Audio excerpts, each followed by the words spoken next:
नमस्कार, आप देख रहे हैं खबरों की खबर। मैं हूं आपके साथ सुमित अवस्थी। जोश में होश खोना अच्छी बात नहीं। अक्सर हादसे होने की आशंका बनी रहती है और आग से खेलना तो और भी खतरनाक साबित हो सकता है। महाराष्ट्र के मालेगांव में कुछ ऐसा ही हुआ।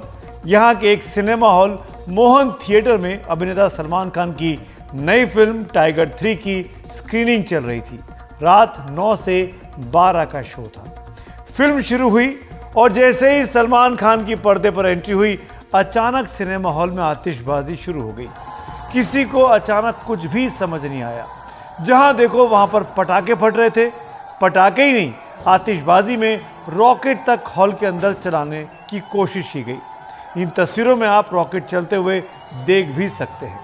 इस आतिश की चमक से कई लोग हैरान रह गए तो कई किसी अनहोनी की आशंका से बेहद घबरा गए, डर गए। कई पटाखे उछलकर दर्शकों के ऊपर आ गिरे तो कई ऊपर हॉल की छत से टकरा रहे थे। हम सब जानते हैं कि सिनेमा हॉल में ऐसी बहुत सी ज्वलनशील चीज़ें होती हैं जो इस छोटी सी घटना को बहुत बड़ा बना सकती थी। आप देखिए किस तरह की भयानक लापरवाही से भरी यह आतिशबाजी की गई।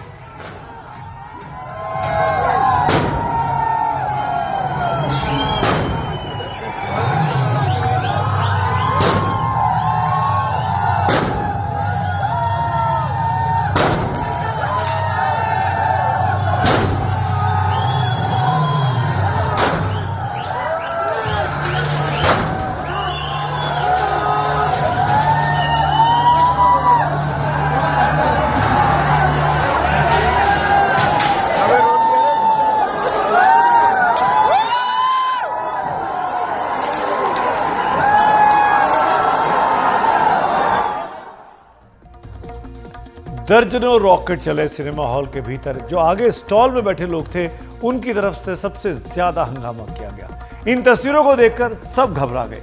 कई लोगों के लिए यह तमाशा भी रहा, वो इसका वीडियो बनाने में लग गए। कई लोग बचने के लिए हॉल के दरवाजों की तरफ भागे। गनीमत रही कि कोई हादसा नहीं हुआ। हॉल में उस वक्त सैकड़ों लोग मौजूद थे। फिल्म पूरे हाउसफुल पर चल रही थी। इस आतिशबाजी से हॉल में आग भी लग सकती थी, जिसमें न जाने कितनों की जान चली जाती। यही नहीं, भगदड़ भी मच सकती थी। और अक्सर हमने देखा है कि इस तरह की घटनाओं में कई लोगों की जान भगदड़ मचने और उसमें दबकर मरने से भी चली जाती है। देश प्रेम पर बनाई गई इस फिल्म से सैकड़ों देशवासियों की सुरक्षा खतरे में पड़ गई थी। सवाल यह है कि इतने पटाखे हॉल के अंदर सबकी नजर से बचाकर आखिर कैसे जाने दिए गए। सिनेमा हॉल मालिक की लापरवाही और सिनेमा हॉल मैनेजमेंट की लापरवाही इस मामले में साफ तौर पर दिख रही है। हॉल के जो नियम है, ऐसा सच कुछ खास ऐसे नियम नहीं है। इतना ही है, ऑडियंस आता है उसको अंदर आपको चेक करके भेजना है। हम लोग चेक करके भेजते हैं। कोई अपनी पानी की बोतल खुद के लेके आता है, कोई बोलता नहीं हम घर का कुछ खाने का चिप्स लाएंगे, हमारा पॉपकॉर्न हम लेने जाने देते हैं। इसमें कोई मतलब नहीं है उसके अंदर, है ना। पब्लिक को हमारा काम है कि टिकट देना है और अंदर चेक करके छोड़ना है। उसमें चेकिंग में अगर कहीं कुछ गलती हुई होंगी, बस उतना ही खामियाजा हमको कल भुगतना पड़ा कि इतना बड़ा स्टाफ और इतना बड़ा सिक्योरिटी गार्ड हमने हायर करने के बाद भी कैसे ये छोटी सी मिस्टेक हो गई। लेकिन मुझे सबसे खुशी की बात यह है कि थिएटर की नियमावली तो ठीक है। थिएटर में तो देखो ऑडियंस आता है, एंजॉय करने के लिए आता है। लेकिन हमने नोटिस किया कि सिर्फ शाहरुख खान की और सलमान खान के पिक्चर में ही ऐसा होता है। बाकी सालों साल निकल जाता है, हमको एक शो में 1 घंटा नहीं, 5 मिनट नहीं, 1 मिनट की भी तकलीफ नहीं होती है। और ये सिर्फ आशिक लोग हैं जो बदमाशी करते हैं। बाकी जो दूसरे लोग पिक्चर देखने को आते हैं वो तो डायरेक्ट हमको बोलते हैं कि सेठ हमको ये पसंद नहीं, लेकिन क्या करें, बोले 5 मिनट का काम रहता है, 5 मिनट छोड़ते हैं और बस हम लोग भी चुप बैठ जाते हैं। हमको मालूम है, इसलिए हम देखो आपके सामने ना भागते हैं ना कहीं करते हैं। यहाँ का ऑडियंस जो है, प्रेक्षक वर्ग है, वो पटाखे कल फोड़ भी रहे थे तो कोई एक आदमी बाहर नहीं आया, क्योंकि उनको पता है ये एंजॉयमेंट वाली चीज़ है। लेकिन मैं आपके ज़रिए आवाम से, ऑडियंस से ये रिक्वेस्ट करना चाहता हूँ, विनती करना चाहता हूँ कि मेहरबानी करके मैं आप लोग से बस हाथ जोड़ना ही बाकी सब लोगों से कि भाई ऐसा मत कीजिए। एक आध दिन किसी को कुछ हो जाएगा तो बहुत बड़ी गलत बात हो जाएगी। ये तस्वीरें परेशान करने वाली हैं, रूह कँपाने वाली है। और मैं इसलिए कह रहा हूँ कि हम सब सिनेमा हॉल में जाते हैं, कभी भी किसी के साथ भी ऐसा हादसा हो सकता है। ये तस्वीरें जैसे ही मिली, इसको सोशल मीडिया पर जब पोस्ट किया गया तो कुछ ही मिनटों में इसके हज़ारों से ज़्यादा व्यूज़ हो गए और बहुत से ज़्यादा कमेंट्स भी आने लगे। मालेगांव के इस हॉल में आतिशबाजी की तस्वीरें वायरल होने के बाद अभिनेता सलमान खान ने ट्वीट कर लोगों से ऐसा ना करने की अपील की। सलमान खान ने अपने ट्वीट में लिखा एक्स पर कि मैंने टाइगर 3 की स्क्रीनिंग के दौरान थिएटर में आतिशबाजी के बारे में सुना। ये बहुत खतरनाक है। खुद को और दूसरों को खतरे में डाले बिना फिल्म का लुत्फ उठाएं, सुरक्षित रहें। लेकिन लगता है सलमान के कई प्रशंसकों को दूसरों की सुरक्षा की कोई चिंता नहीं है। इस बीच पुलिस ने इस मामले में अभी तक किसी आरोपी की पहचान नहीं की है। करीब 24 घंटे बीतने आ गए हैं। पुलिस आईपीसी के सेक्शन 435 और सेक्शन 336 के तहत केस दर्ज कर रही है। सेक्शन 435 आग या किसी विस्फोटक से किसी को नुकसान पहुंचाने की कोशिश से जुड़ी है और दूसरी धारा 336 दूसरों की व्यक्तिगत सुरक्षा या जीवन को खतरे में डालने से जुड़ी है। दो संगीन धाराएं, पर अभी तक कोई गिरफ्तारी नहीं। सुनते हैं एएसपी अनिकेत भारती को। मालेगांव शहर में मोहन थिएटर में कल के दिन टाइगर 3 फिल्म के शो के दौरान कुछ प्रेक्षक ने पटाखे जलाए। उसके चलते उनके खिलाफ पुलिस स्टेशन छावनी में गुना दाखिल किया जा रहा है। कोई फिल्म देखने को जाना ये कोई बुरी बात नहीं है, मगर वहाँ पे बेकायदेशीर काम करना ये एकदम गलत बात है। उसमें कोई बड़ा हादसा भी हो सकता है। उसके लिए हम पुलिस की तरफ से ये अपील करते हैं कि ऐसी कार्रवाई, ऐसी कृति कोई भी प्रेक्षक ना करे। उनके खिलाफ आगे भी कड़ी से कड़ी एक्शन ली जाएगी। और तो और जो मोहन थिएटर है उनको भी पुलिस स्टेशन की तरफ से नोटिस देकर जो भी एहतियातन चीज़ें करना ज़रूरी है वो भी हम करने के लिए उनको सुझाव कर रहे हैं। और ऐसा पहली बार नहीं कि सलमान खान की किसी फिल्म के दौरान उनके प्रशंसकों ने इतना खतरनाक स्टंट किया। 2021 में सलमान की फिल्म द फाइनल ट्रूथ के दौरान भी प्रशंसकों द्वारा सिनेमा हॉल के अंदर पटाखे फोड़ने की तस्वीरें वायरल हुई थी। तब भी सलमान खान ने अपने प्रशंसकों से हॉल में आतिशबाजी न करने की अपील की थी और कहा था कि यह किसी बड़े आग हादसे में बदल सकता है और दूसरों की जान खतरे में डाल सकता है। सलमान ने तब सिनेमा हॉल मालिक से भी कहा था कि वह हॉल के एंट्री पॉइंट पर ही लोगों की चेकिंग करें और आतिशबाजी ले जाने से दर्शकों को रोके। वैसे हमारा मानना है कि सलमान को अपने प्रशंसकों के साथ अपील में थोड़ा और सख्त होना चाहिए था, लेकिन लगता नहीं कि अपने हीरो की बात भी कई लोगों को समझ आती है। ऐसे लोगों को दिल्ली का 26 साल पुराना उपहार सिनेमा आग हादसा याद करना चाहिए। बिल्कुल मालेगांव उपहार हो सकता था। दिल्ली के ग्रीन पार्क इलाके में हुए उपहार सिनेमा कांड में 59 लोगों की उस वक्त जान चली गई थी और 100 से ज्यादा लोग घायल हो गए थे। उस हादसे में आग सिनेमा हॉल की पार्किंग में लगे एक ट्रांसफार्मर से शुरू हुई थी। उसमें शॉर्ट सर्किट हुआ और आग बड़ी होती चली गई। हॉल से बाहर निकलने का सिर्फ एक ही रास्ता खुला था और बाकी आपात रास्ते हॉल में किए गए अवैध निर्माण की वजह से बंद थे या उनमें ताला लगा था। ऐसे में कई लोग समय पर हॉल से बाहर निकल ही नहीं पाए। कई आग से तो कई भगदड़ से मारे गए थे। उस वक्त भी फिल्म हाउसफुल थी। बॉर्डर फिल्म का शो चल रहा था। यही नहीं, हॉल के अंदर इमरजेंसी अलार्म भी बंद थे, जिसमें लोगों को समय पर सचेत नहीं किया जा सका। इस मामले में 20 साल से ज्यादा चली लंबी कानूनी लड़ाई के बाद सिनेमा हॉल मालिकों, अंसल बंधुओं को सजा तो हुई, लेकिन वो उस घाव पर मरहम नहीं लगा पाए जिसने कई परिवारों को बर्बाद कर दिया। मालेगांव के सिनेमा हॉल में जो आतिशबाजी हुई वो ऐसे ही किसी हादसे में बदल सकती थी। उपहार हादसे में अपने दोनों बच्चों को गंवा चुकी नीलम कृष्णमूर्ति से ज्यादा इस बात को कौन समझ सकता है। वो उन पीड़ितों में शामिल थी जिन्होंने लंबे समय तक इस हादसे के गुनहगारों को सजा दिलाने के लिए कोर्ट कचहरी के चक्कर काटे। नीलम कृष्णमूर्ति जी इस वक्त हमारे साथ हैं। नीलम जी, मेरा पहला सवाल आपसे यही है, आप खुद उपहार कांड हादसे की बड़ी पीड़ित रही हैं।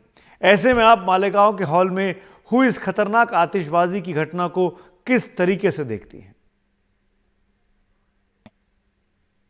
देखिए, सबसे ज्यादा पहले मैं जो सिनेमा हॉल के ओनर हैं उनको जिम्मेदार ठहराती हूँ, क्योंकि ये उनकी रिस्पॉन्सिबिलिटी है, ड्यूटी ऑफ केयर उनके ऊपर है कि जो लोग अंदर गए हैं उन्होंने उनकी चेकिंग क्यों नहीं की, उनको पटाखे कैसे ले जाने दिए। कोई एक या दो पटाखा तो था नहीं, अगर आप देखिए तो बहुत ज्यादा पटाखे थे। मुझे लगता है ये बॉक्सेस में, बैग्स में लेके गए हैं, तो इनको अंदर ले जाने क्यों दिए। सबसे ज्यादा इंपॉर्टेंट है, कहते हैं पुराने जमाने में हिंदी में एक कहावत है, इसको कहते हैं आग से मत खेलिए। ये कोई मजाक नहीं है। अब देखिए, मतलब कि आप कितने लोगों की जान को खतरे में डाल रहे हैं क्योंकि आप कुछ एंजॉयमेंट करना चाहते हैं। ये किसी तरह का वो एंजॉयमेंट नहीं है। आपको पटाखे चलाने हैं, बाहर आके चलाइए, सिनेमा हॉल के बाहर जाके चलाइए, घर के बाहर चलाइए। सिनेमा हॉल एक पब्लिक प्लेस है। आप सिर्फ अपनी नहीं, आप हजारों लोगों की जिंदगी को खतरे में डाल रहे हैं।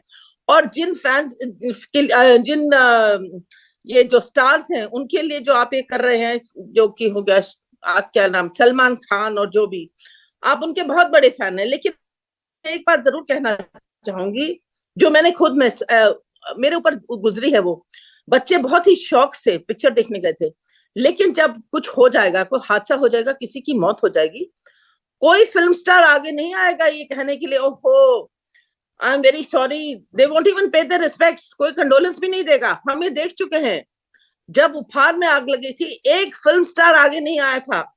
उन्हें कोई फर्क नहीं पड़ता आप जिए या ना मरे, उन्हें सिर्फ एक चीज से मतलब है, उनका कलेक्शन कितना है। आप जाइए, कलेक्शन के लिए जो मर्जी करना है करिए, लेकिन आग से मत खेलिए। जितने भी आप देखिए सिनेमा हॉल के अंदर सीट्स हैं, कर्टन्स हैं, दिस ऑल इन्फ्लेमेटरी। आग बहुत जल्दी पकड़ सकते हैं, और अगर आग पकड़ गई तो सोचो लोगों का क्या हाल होगा।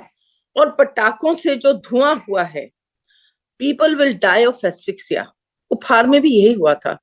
तो मेरी लोगों से एक बहुत हाथ जोड़कर विनती है कि ये आग से खेलना बंद करें। आपको पटाखे चलाने हैं तो सिनेमा हॉल के बाहर आके चलाइए। और ये पहला हादसा नहीं है, मैं आपको बता दूं, ये पहले भी हो चुका है, मैं देख चुकी हूँ, साउथ में बहुत ही कॉमन है। और शायद मैंने ट्विटर पर पढ़ा था, पठान फिल्म के दौरान भी ये हुआ था। तो लोगों को ये बंद करना पड़ेगा। नीलम जी, आपने कई साल कोर्ट कचहरी के चक्कर लगाए, लंबी कानूनी लड़ाई, उसके बाद अंसल बंधुओं को सजा हुई। सिनेमा हॉल मालिक के खिलाफ किस तरह की कार्रवाई इस मामले में हो सकती है? बिल्कुल, सबसे पहले तो सिनेमा हॉल का लाइसेंस ही कैंसिल करना चाहिए इनको, क्योंकि उनकी अटमोस्ट रिस्पॉन्सिबिलिटी है कि कोई भी, you should not endanger anybody's life. तो ये फायर सेफ्टी रेगुलेशंस के अंदर ही आ जाएगा। और दूसरी चीज, this will also amount to rioting. आप अपनी जान को खतरे में नहीं डाल रहे हैं, आप और लोगों की जान को भी खतरे में डाल रहे हैं। तो पुलिस के ऊपर डिपेंड करता है वो क्या क्या सेक्शन लगाना चाहते हैं इनके ऊपर, क्योंकि ये इन लोगों को खुला नहीं छोड़ना चाहिए। आज इन्होंने एक सिनेमा हॉल में किया है, ये कल 2 और सिनेमा हॉल में करेंगे, और ये जो है बढ़ता ही रहेगा। You know, this kind of it's an habit with the people and they started enjoying it. I think उनको बहुत मजा आता है। तो मुझे लगता है कि इनको रोकने के लिए कुछ सबक सिखाना पड़ेगा। बहुत बहुत शुक्रिया नीलम जी, अपना वक्त निकालने के लिए, हमारे साथ जुड़ने के लिए। मालेगांव के मोहन थिएटर की इस तस्वीरों को देखकर अच्छों की रूह कांप सकती है, क्योंकि हादसा, जैसा कि मैंने कहा, हम और आप किसी के साथ भी हो सकता है। हम में से कई लोग हैं जो कई बार फिल्म देखने, नाटक देखने या सर्कस देखने आदि के लिए इस तरह के बंद ऑडिटोरियम में परिवार और अपने प्रियजनों के साथ जाते रहते हैं। ऐसे में घोर लापरवाही पर कुछ सवाल खड़े होते हैं। सिनेमा हॉल मालिक, सिनेमा हॉल मैनेजर की गिरफ्तारी अब तक क्यों नहीं हुई है? 24 घंटे बीत चुके हैं। अगला सवाल यह कि आतिशबाजी लाने और चलाने वालों की पहचान और गिरफ्तारी में देरी क्यों की जा रही है, जबकि सीसीटीवी वहां लगे होंगे? सवाल नंबर 3, मालेगांव पुलिस सिर्फ बयानबाजी कर रही है, क्या पुलिस पर कोई दबाव है? जिले के चीफ फायर ऑफिसर आखिरकार क्या कर रहे हैं? और चौथा और सबसे बड़ा सवाल यह कि क्या आप अभिनेता सलमान खान की अपने प्रशंसकों के साथ की गई अपील से संतुष्ट हैं? क्योंकि ऐसा हादसा 2021 में भी उनकी एक फिल्म के दौरान पहले भी हो चुका है। केवल बात वो कहते हैं, कोई कड़े एक्शन की बात अपने फैंस को, अपने थिएटर डिस्ट्रीब्यूटर्स को नहीं कहते।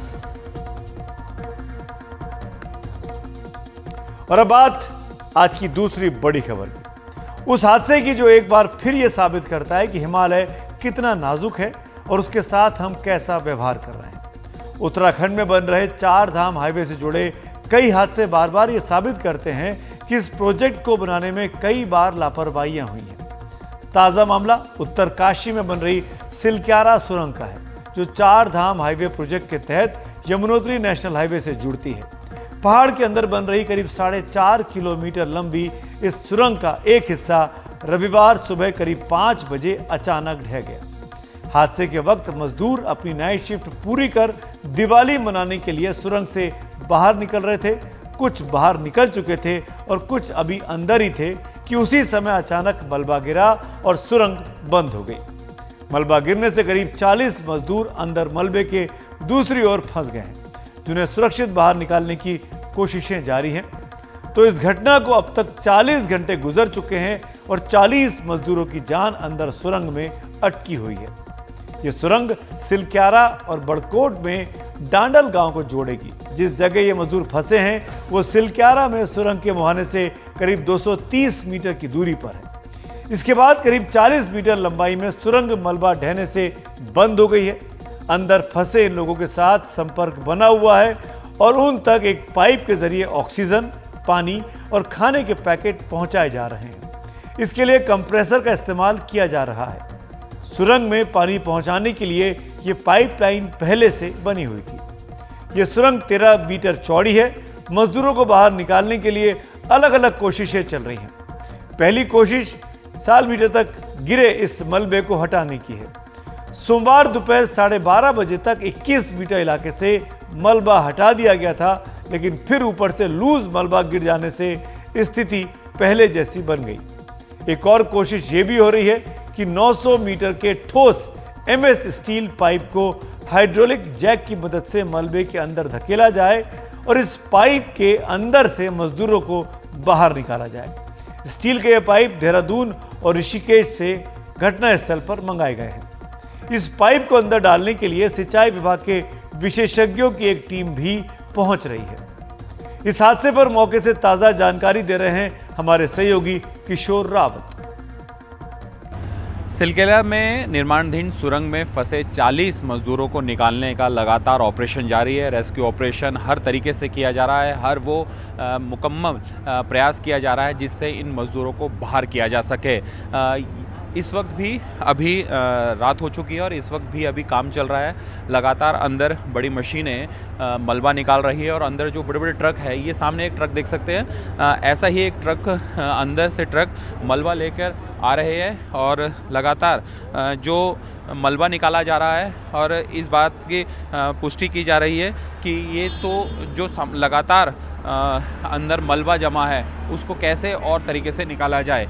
इसके अलावा मज़दूरों को खाने का भी प्रोवाइड किया गया है। पानी उनके पास ऑलरेडी वहाँ पर, क्योंकि अंदर टनल में पानी है। इसके अलावा ऑक्सीजन भी प्रोवाइड की जा रही है। ये जो 2 पाइपें दिख रहे हैं आप ये सामने, इस तरह के 2 पाइपों के ज़रिए फूड सप्लाई की गई है और उनसे बात की गई है। लगभग 7 से 8 बार उनको ड्राई फ्रूट्स, चने, मुरमुरे, इसके अलावा नमकीन और छोटे बिस्कुट के पैकेट भी दिए गए हैं। एक और ख़ास बात ये है कि मैं थोड़ा टनल में दिखा रहा हूँ। ये जो सामने देख रहे हैं कंक्रीट, जैसी टनल बनती है इस तरीके से कंक्रीट की एक दीवार बनाते हुए आगे की तरफ बढ़ते हैं। लेकिन एक सवाल ये भी उठ रहा है कि जब ये टनल 2350 मीटर तक बन चुकी थी, उसके अलावा बनने के बाद आखिर यहाँ से 230 मीटर की तरफ कैसे ये ऊपर से मलबा गिरता है, क्योंकि ये इसीलिए बनाया जाता है ताकि ऊपर से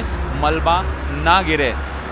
ये भी एक सवाल है कि आखिर वहाँ पर कच्चा प्लास्टर किया गया था जिसकी वजह से मलबा गिरा और वो मज़दूर वहाँ फंस गए। लगभग 40 मीटर के करीब ये मलबा गिरा है और ये मलबा गिरने के बाद अभी तक जो जानकारी है उसमें 21 मीटर तक सफाई कर दी गई है, यानी जो मलबा है उसे निकाल दिया गया है। इसके अलावा अभी 19 मीटर बाकी है और एक और नई चीज़, क्योंकि हर वो चीज़ प्रयास किए जा रहे हैं ताकि ये लोगों को बाहर निकाला जा सके। करीबन 800 से ज़्यादा स्क्वायर मीटर वाले जो पाइप है उनको लाया जा रहा है, स्टील के पाइप, उनको टनल के अंदर लगाया जाएगा और वहाँ से लोगों को बाहर निकाला जाएगा। वो देहरादून और ऋषिकेश से वो पाइप आ रहे हैं, लेकिन समय लगेगा। इसके अलावा भी लगातार रात भर काम चल रहा है और उम्मीद की जा रही है कि जल्द ही मलबा हटाया जाएगा और 40 फंसे मजदूरों को बाहर सुरक्षित निकाला जाएगा। सिलक्यारा टनल से एनडीटीवी इंडिया के लिए किशोर रावत। इस मामले पर उत्तराखंड के आपदा प्रबंधन सचिव रंजीत सिन्हा ने उम्मीद जताई कि अगले कुछ दिन में सभी मजदूरों को सुरक्षित निकाल लिया जाएगा। फिलहाल अभी जो हमारी प्राइमरी रिस्पॉन्सिबिलिटी है लोगों को सेफ बाहर निकालना, 2 तरह से हम कार्रवाई कर रहे हैं, 3 तरह से। एक तो सबसे पहले ऑक्सीजन अंदर भेजना, पानी, खाना वो भेजा जा रहा है। दूसरा है जो हम मटेरियल है उसको अभी जितना हम निकाल सकते हैं जेसीबी से या मशीनें जो हमारी ऑलरेडी है उससे हम निकाल रहे हैं। तीसरा देहरादून से ऑगर मशीन चली है जिससे कि हम बोर करेंगे, जैसे हम बनाते हैं ना सीवर लाइन, बोर करके उस तरह से बोर करेंगे और 2.5 फीट डायमीटर का पाइप डालेंगे और उससे लोगों को हम निकाल लेंगे। तो ये जैसा बताया गया 24 घंटे वो लगेगा पाइप डालने में, बोर करके पाइप डालने में। तो कल रात तक या परसों सुबह तक हम उम्मीद कर रहे हैं लोग सेफली बाहर आ जाएंगे। 40 घंटे बीत चुके हैं, करीब 48 घंटे का वक्त और लग सकता है। चारधाम हाईवे के तहत बन रही यह सुरंग 4.5 किलोमीटर लंबी है। चारधाम हाईवे पर सुप्रीम कोर्ट की ओर से बनाई गई हाई पावर कमेटी की रिपोर्ट में बताया गया कि यह सुरंग राड़ी टॉप पहाड़ी के ठीक नीचे बन रही है। सर्दियों में राड़ी टॉप में काफी बर्फ पड़ती है और कई दिन रास्ता बंद रहता है। उसी से निपटने के लिए यह सुरंग बनाई गई है, क्योंकि ये सीमावर्ती इलाकों की ओर भी जाती है। इस सुरंग के बनने से 25.5 किलोमीटर का रास्ता सिर्फ 4.5 किलोमीटर रह जाएगा। इस सुरंग को डबल लेन में बनाया जा रहा है। आज की स्थिति यह है कि सिलक्यारा की ओर से सुरंग 2 किलोमीटर और 350 मीटर तक खुद चुकी है, लेकिन सिलक्यारा में मुहाने से करीब 200 मीटर अंदर इस सुरंग का करीब 40 मीटर का हिस्सा धंस गया है, जिससे 40 मजदूर अंदर फंसे हुए हैं, जिन तक पाइपों के जरिए ऑक्सीजन, पानी और खाने के पैकेट्स पहुंचाए गए हैं। इस सुरंग का दूसरा मुहाना बड़कोट नाम के कस्बे की ओर खुलता है। बड़कोट की ओर से करीब 1.25 किलोमीटर लंबी सुरंग खुद चुकी है और बीच में करीब आधा किलोमीटर ही सुरंग बननी बाकी है।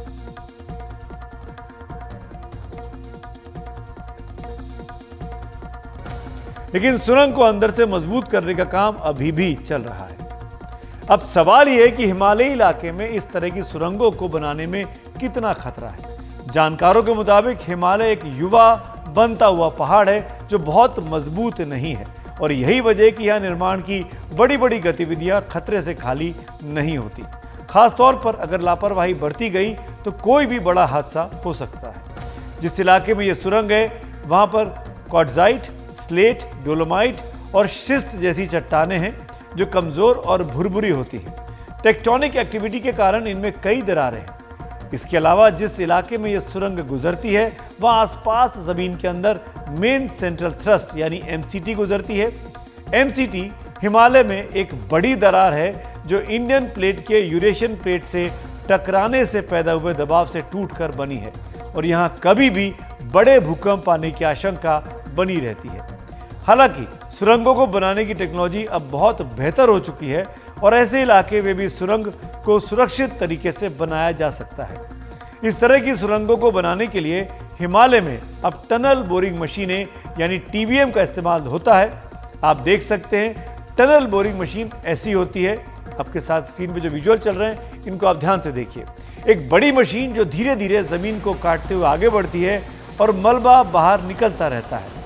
ऐसी ही टनल बोरिंग मशीन दिल्ली और अन्य शहरों में अंडरग्राउंड मेट्रो रेल बनाने में भी काम आई है ताकि जमीन के ऊपर के निर्माण में कोई नुकसान ना पहुंचे। लेकिन इसके अलावा कई जगह अब भी हिमालय में ऐसे निर्माण के काम ड्रिलिंग और ब्लास्टिंग की जाती है जो बहुत खतरनाक होते हैं।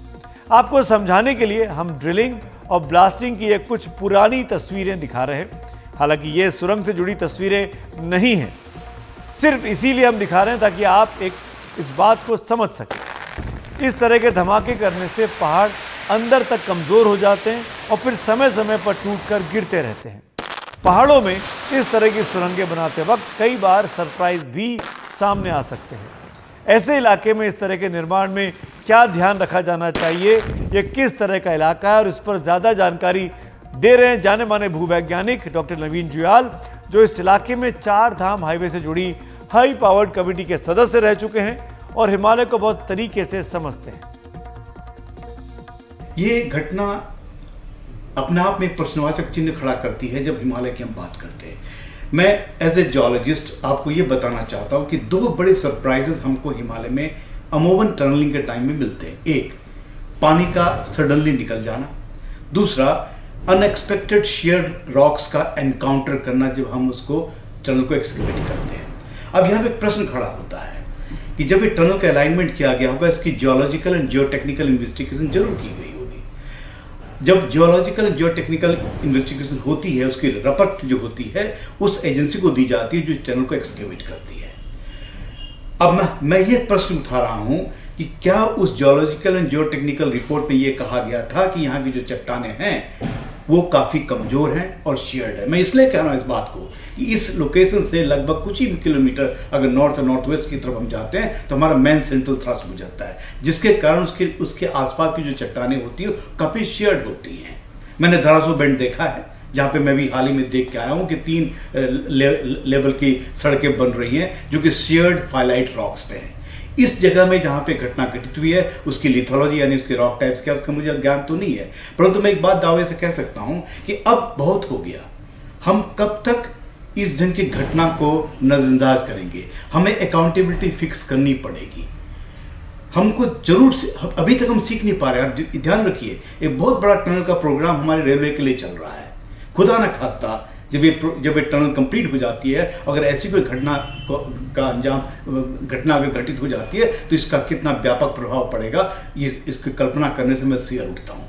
इसलिए मैं अनुरोध करना चाहता हूँ उन लोगों से जो कि डिसीजन मेकर्स एंड प्लानर्स हैं, जिन्होंने इसकी डीपीआर बनाई है और जिन्होंने जो डीपीआर है उसकी क्लोज स्क्रूटनी होनी चाहिए। और अगर उस डीपीआर में ये बताया गया था कि यहाँ की चट्टानें जो हैं वो काफ़ी कमज़ोर है, और दूसरी बात मुझे ये भी बताई गई है कि इसके ऊपर काफ़ी पानी था, और गांव वालों ने ये भी कहा था कि जब टनल का कार्यक्रम स्टार्ट हुआ था उनके पानी के स्रोत सूखे भी थे। तो जो मैंने आपको कहा कि 2 तरह की सरप्राइजेज टनल में आती हैं। एक, सडनली पानी का इन्वेशन हो जाना, जो कि हमने 2009 हमने जोशीमठ में देखा, 2012 में भी हमने जोशीमठ में इस चीज़ को देखा, थोड़े हल्के उससे। इसी तरह से शेयर्ड रॉक्स यानी जो क्रम्पल्ड रॉक्स होती है बिकॉज ऑफ द कंप्रेशन और proximity to the main central thrust के कारण रॉक्स काफी शेयर्ड होती है। इसके कारण यहाँ पे कोलैप्सिंग के चांसेस बनते हैं। अगर ये चीज़ आपको पता थी आपके रपट में, जो कि डीपीआर में होनी चाहिए, मेरे जहाँ तक अनुमान है होनी चाहिए, अगर वो थी तो इम्प्लीमेंटिंग एजेंसीज ने किस तरह के प्रिकॉशंस लिए या नहीं लिए, इसको हमें निर्धारित करना पड़ेगा और जिम्मेदारी सुनिश्चित करनी पड़ेगी। We can not play with the Himalaya in this particular manner. आगे बढ़ते हैं। इजराइल हमास युद्ध का असर दुनिया के दूसरे इलाकों पर भी अब दिख रहा है। इसका एक नतीजा आज ब्रिटेन में दिखा, जहां ब्रिटेन के प्रधानमंत्री ऋषि सुनक ने अपनी गृह मंत्री सुएला बेवरमैन को बर्खास्त कर दिया। सुएला बेवरमैन भारतीय मूल की हैं और ऋषि सुनक कैबिनेट की सबसे ज्यादा सुर्खियों में रहने वाली मंत्री थी। पिछले कुछ दिनों से वो अपने ही देश की पुलिस की आलोचना कर रही थी, वो भी इस बात के लिए कि पुलिस लंदन में फिलिस्तीन समर्थक प्रदर्शनों के दौरान उदारता दिखा रही है। बेवरमैन एक हार्डलाइन कंजर्वेटिव नेता हैं और अक्सर अप्रवासियों, प्रदर्शनकारियों, पुलिस और होमलेस लोगों को लेकर अपने बयानों के कारण विवादों में रही हैं। इस बार उन्होंने द टाइम्स अखबार में एक आर्टिकल लिखा जिसमें कहा कि पुलिस को प्रदर्शनों के दौरान एक जैसा रुख अपनाना चाहिए। बेवरमैन ने पुलिस पर आरोप लगाया कि वो प्रदर्शनों के दौरान दोहरा रवैया अपनाती है। 11 नवंबर को फिलिस्तीन के समर्थन में हुए एक प्रदर्शन की आलोचना करते हुए बेवरमैन ने लिखा कि दक्षिणपंथियों और राष्ट्रवादी प्रदर्शनकारियों के उग्र प्रदर्शन पर पुलिस सही करती है कि सख्त रवैया दिखाती है, लेकिन अभी तक फिलिस्तीन समर्थक भीड़ के ऐसे रवैये को पुलिस नजरअंदाज कर रही है, वो भी तब जब वो कानून तोड़ रहे हैं। उन्होंने लिखा कि मैंने कई मौजूदा और पुराने पुलिस अफसरों से बात की और उन्हें भी लगता है कि पुलिस का ये दोहरा रवैया है। बिबरमैन ने यह तक कहा कि प्रदर्शनों के आयोजकों का हमास समेत कई आतंकवादी गुटों से संबंध है और ऐसे प्रदर्शनकारी हेट मार्चर्स हैं। बिबरमैन के इस लेख के विपक्षी लेबर पार्टी ने सख्त विरोध किया और आरोप लगाया कि बिबरमैन के बयानों से हिंसा भड़की है। खुद उनकी पार्टी कंजर्वेटिव पार्टी में भी बिबरमैन के बयानों की तीखी निंदा की गई और ऋषि सुनक द्वारा उन्हें हटाए जाने में देरी पर नाराजगी जताई गई। इस सब के बाद ऋषि सुनक को सुएला बिबरमैन को हटाने का फैसला लेना पड़ा। उनकी जगह जेम्स क्लेवर्ली को ब्रिटेन का नया गृह मंत्री नियुक्त किया गया है। इसके अलावा ब्रिटेन के पूर्व प्रधानमंत्री डेविड कैमरून को ऋषि सुनक ने अपना नया विदेश मंत्री नियुक्त कर दिया है। बिबरमैन उन नेताओं में से थीं जो 2022 में ब्रिटेन के प्रधानमंत्री रहे बोरिस जॉनसन की जगह लेने वालों की रेस में थी, लेकिन दूसरे दौर में बाहर हो गई थी। बोरिस जॉनसन के बाद प्रधानमंत्री बनी लिज ट्रस की सरकार में भी बिबरमैन गृह मंत्री बनाई गई थी, लेकिन उन्हें तब सरकारी नियमों का उल्लंघन करने पर इस्तीफा देना पड़ा था। तब बिबरमैन ने एक सरकारी दस्तावेज को अपने व्यक्तिगत ईमेल अकाउंट से दूसरे शख्स को भेजने की गलती की थी। इसी मुद्दे पर चर्चा के लिए हमसे कुछ देर पहले बीबीसी के पूर्व संपादक शिवकांत शर्मा से हमने बातचीत की है। शिवकांत जी को हमने पूछना चाहा, सबसे पहला सवाल यही कि इस पूरे डेवलपमेंट को, सुएला बिबरमैन को अचानक हटाए दिए जाने को आप कैसे देखते हैं? देखिए, इससे प्रधानमंत्री ऋषि सुनक की समस्याएं कम होने के बजाय उल्टा बढ़ेंगी। ये उनकी बढ़ती समस्याओं की तरफ इशारा करता है। गृह मंत्री सुएला बिबरमैन को जो हटाया गया है, बहुत दिनों से उनको हटाने की मांग चल रही थी, क्योंकि उनके बयान काफी दक्षिणपंथी थे और उससे लोगों को काफी ऐसा लग रहा था कि पार्टी को भी नुकसान हो रहा है और सरकार की छवि को भी नुकसान हो रहा है। कुछ महीने पहले उन्होंने आप्रवासियों को लेकर के एक बयान दिया था, जिसमें कहा था कि आप्रवासियों की बाढ़ जैसी आ गई है, आंधी आ रही है इस वक्त। तो आप्रवासियों की समस्या पर वो बोल रही थी। अभी 2 दिन पहले जब सप्ताहांत में यहाँ एक दो तरह के आयोजन होते हैं। एक तो फिलिस्तीनियों ने आह्वान कर रखा था कि वो गजा में जो चल रहा है उसके खिलाफ प्रदर्शन करेंगे, और दूसरा यहाँ एक वार्षिक जो है वो स्मारक पर जाकर के, शहीद स्मारक पर जाकर के दूसरे विश्व युद्ध के शहीदों को और सेना में मारे गए शहीदों को याद किया जाता है। तो दोनों एक ही दिन होने वाले थे। इसको लेकर के उन्होंने बयान दिया था कि पुलिस जब दक्षिणपंथी प्रदर्शनकारी आते हैं तो उनसे अलग तरह से निपटती है, और जो वामपंथी प्रदर्शनकारी होते हैं जैसे कि फिलिस्तीनी, उनसे अलग तरह से निपटती है। तो एक तरह से पुलिस की आलोचना थी। यहाँ पुलिस के कामकाज में मंत्री लोग या सरकार दखल नहीं देते हैं। सरकार नीति बनाती है और ये पुलिस का काम होता है कि वो कैसे बंदोबस्त करे और कैसे इंतजाम करे सुरक्षा का। तो उन्होंने न केवल ये बयान जो है वो दिया, बल्कि इसका एक लेख उन्होंने लिखा, और वो लेख यहाँ के टाइम्स अखबार में छपा। उस लेख की अनुमति उन्होंने प्रधानमंत्री के कार्यालय से नहीं ली थी। बिना अनुमति के, ऐसा कहा जाता है कि वो लेख छपा, और उस लेख को लेकर के काफी विवाद हुआ, चर्चा हुई, ये मांग हुई कि उनको हटाया जाए, और अंततः 2 दिन की रस्साकशी के बाद ऋषि सुनक को दिवाली के बाद उन्हें हटाना पड़ा। इस बीच इजराइल हमास युद्ध को 38 दिन हो चुके हैं। अभी तक इजराइल के हमले में मारे जाने वाले फिलिस्तीनियों की तादाद 11,000 के पार पहुंच चुकी है। इजराइल की सेना गाजा शहर के मुख्य अस्पताल के गेट पर पहुंच चुकी है। गाजा पट्टी का उत्तरी हिस्सा एक तरह से इजराइल के पूरी तरह से अब कब्जे में है। इस बीच गाजा के स्वास्थ्य मंत्रालय के प्रवक्ता ने कहा कि अल शिफा अस्पताल में बीते 3 दिनों में 32 मरीजों की मौत हो चुकी है। इसके अलावा गाजा के दूसरे बड़े अस्पताल अल कुद्स अस्पताल ने भी काम करना बंद कर दिया है, क्योंकि वहां भी ना बिजली ना जरूरी उपकरण। यह अस्पताल इजराइल की भारी बमबारी की चपेट में है। इस वजह से इन अस्पतालों से मरीजों और स्टाफ को सुरक्षित बाहर निकालने के लिए गया रेड क्रॉस के वाहनों का काफिला भी अस्पताल तक नहीं पहुंच पाया है। इस बीच इजराइल के प्रधानमंत्री बेनियामिन नेतन्याहू ने युद्ध विराम की अपीलों को फिर ठुकरा दिया है और साफ कहा है कि जब तक हमास अपने कब्जे से 240 बंधकों को नहीं छोड़ देता तब तक युद्ध विराम की गुंजाइश नहीं है।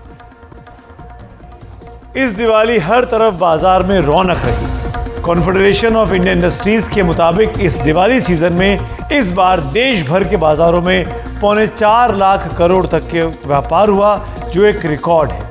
आने वाले हफ्तों में ये और बढ़ने की उम्मीद है।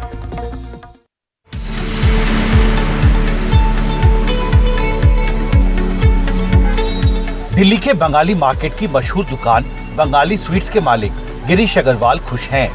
इस दिवाली पर मिठाई कोरोना से पहले जितना बिका करती थी उससे ज्यादा बिकी। दिल्ली में क्या मैं समझता हूँ नॉर्दर्न इंडिया में जहाँ दिवाली ज़्यादा मनाई जाती है, सेल्स अच्छा रहा। कोविड के बाद ये पहला साल था जो सेल्स बेटर रहा। ये महत्वपूर्ण बात है। हम इससे पहले कोरोना संकट के दौरान भी आपके पास आए थे, सेल में बहुत बड़ी गिरावट हुई थी। तो क्या आप कोरोना के पहले वाला जो स्तर था बिक्री का, मिठाइयों का, वो स्तर आपने हासिल कर लिया इस बार? बिल्कुल हासिल किया जी, और जो पहले स्तर था उससे बेटर ही रहा व्यापार।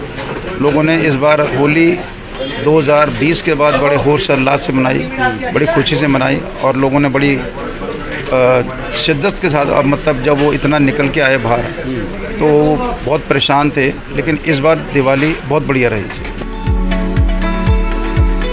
Confederation of all India traders के राष्ट्रीय महामंत्री प्रवीण खंडेलवाल कहते हैं, इस साल दिवाली सीजन में देश भर के बाजारों में करीब 4.25 लाख करोड़ से ज्यादा का रिकॉर्ड व्यापार हुआ और ग्राहकों ने इस सीजन में अच्छी खरीदारी की।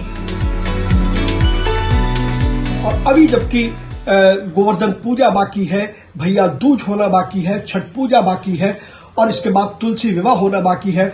लगभग 50,000 करोड़ रुपए का कारोबार और अभी होने की संभावना है। दिवाली के टाइम में रिकॉर्ड सेल इस वक्त देखने को मिली है। सिर्फ कंज्यूमर मार्केट में नहीं, इवन आप अगर ज्वेलरी सेक्शन देख लीजिए, आप कार ऑटो सेक्टर में देख लीजिए, आप हाउसिंग सेक्टर में देख लीजिए, हर जगह एक बहुत ही पॉजिटिव सेंटिमेंट देखने को मिलता है कंज्यूमर के माइंड में। त्योहारों के दौरान लगभग 4.25 लाख करोड़ के व्यापार में सबसे ज्यादा करीब 13% हिस्सेदारी खाद्य एवं किराना का रहा, जबकि 12% हिस्सा कपड़ों का, 9% ज्वेलरी का और करीब 20% ऑटोमोबाइल, हार्डवेयर, इलेक्ट्रिकल, खिलौने सहित अन्य वस्तुओं एवं सेवाओं का रहा। कारोबारियों को उम्मीद है कि सीजन अभी शुरू हुआ है, आने वाले दिनों में व्यापार और बढ़ेगा। दिल्ली से कैमरा पर्सन कानन पात्रा के साथ हिमांशु शेखर, एनडीटीवी इंडिया।